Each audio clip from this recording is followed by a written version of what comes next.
Hey guys, welcome back to my YouTube channel. If this is your first time coming across this channel, thank you and God bless you so much.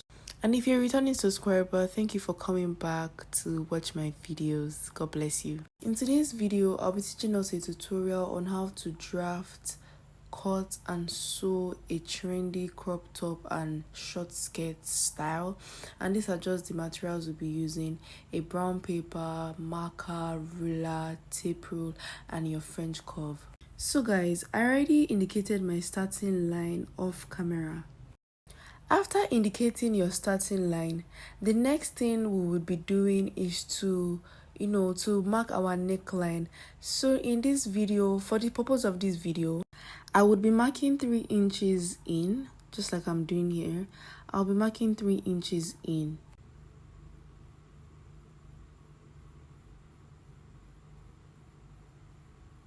And I'll be marking 3.5 inches down. My reason for marking 3.5 inches down and 3 inches in is because of how small I want my neckline to be. So the next thing we're going to be doing now, guys, is to connect the 2 points that we took. You can decide to use a French curve or a marker, but in this case I decided to go with a marker because I wanted to go with a V neckline. If you want yours to be curvy, please use a French curve.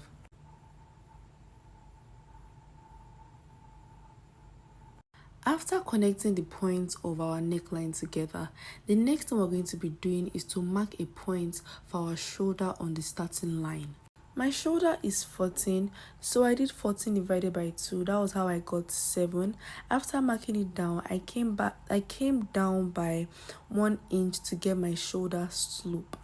After getting my shoulder slope, I took my ruler and made a line down to where my neckline is.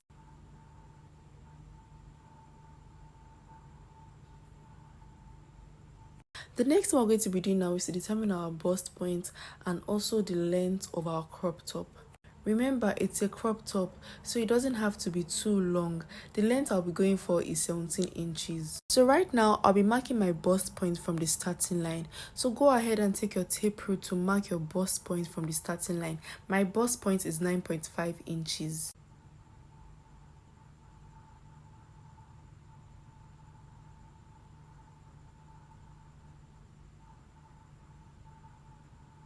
After marking my bust point, I'm going to be marking 17 inches, which is going to serve as the length of my crop top. So guys, go ahead to mark your bust point and your desired length. After doing that, please guys, take your marker and make a straight line on your bust point and also the length of your top.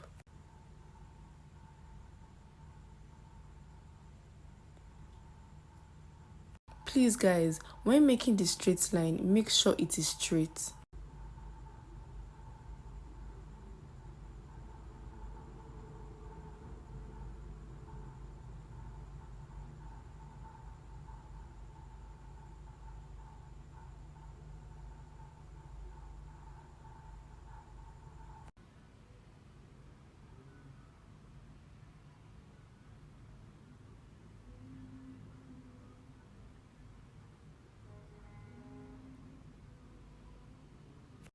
So guys, the next thing we're going to be doing is to determine where our chest line is going to be. So from your shoulder slope, you're going to do your bust measurement divided by 6 and addition of 1.5. So after doing that, I had 7 inches. So I just marked down 7 inches from my shoulder slope and drew a straight line.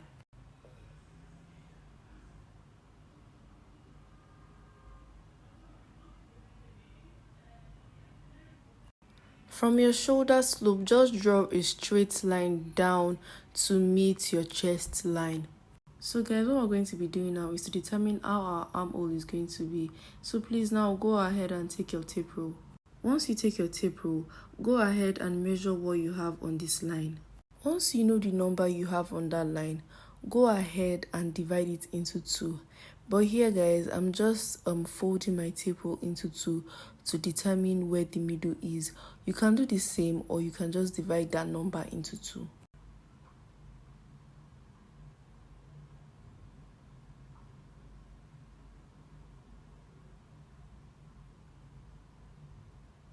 From the place you have your middle point, go in by 1 inch and mark it. The next thing we're going to be doing after going in by 1 inch is that we're going to be marking our bust measurement on our chest line. So guys, go ahead and mark yours on your chest line and not on the bust point. I repeat, your chest line. The next thing we're going to be doing is that we're going to be connecting the point from your chest line to the point from the 1 inch you went in by to your shoulder. So I will be using my French curve now to connect these points together. The reason why we're connecting these points together is to get our armhole. Please guys, when you're connecting these points together, please make sure you do it slowly. You don't have to rush, because if you rush and you do something else, it's going to affect your armhole. So please guys, just take it slow and steady. If you don't have a French curve, you can decide to use your free hand. Please, if you decide to use a free hand, please just make it this curvy shape, just like the one you are seeing here. After doing that, the next thing we're going to be doing is to take our full measurement for this top. So the first thing we're going to be doing here is to divide our bust measurement divided by 4 and mark it down on our chest line. Please guys, you're marking it down on your chest line and not on the bust point. After marking your bust measurement on your chest line, the next thing we're going to be doing is to add 1 inch for sewing allowance and another 2 extra inches for ease. That is making 3 inches allowance, because this our top is going to be a free top that does not require zip.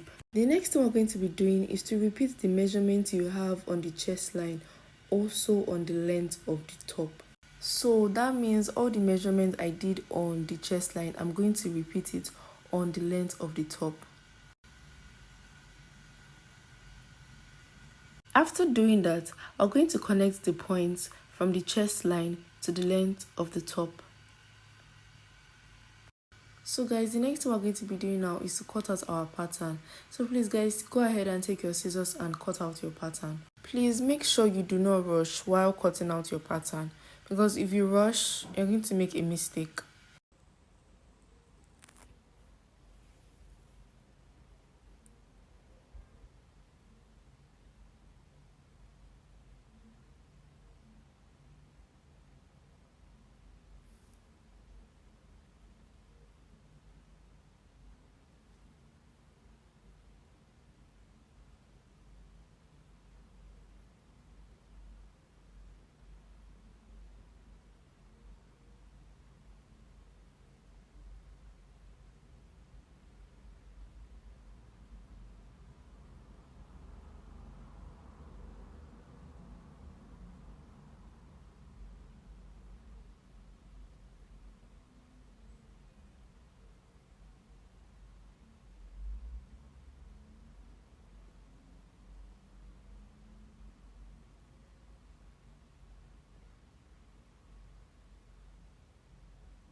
So guys, this is the last part for the part 1 of this project.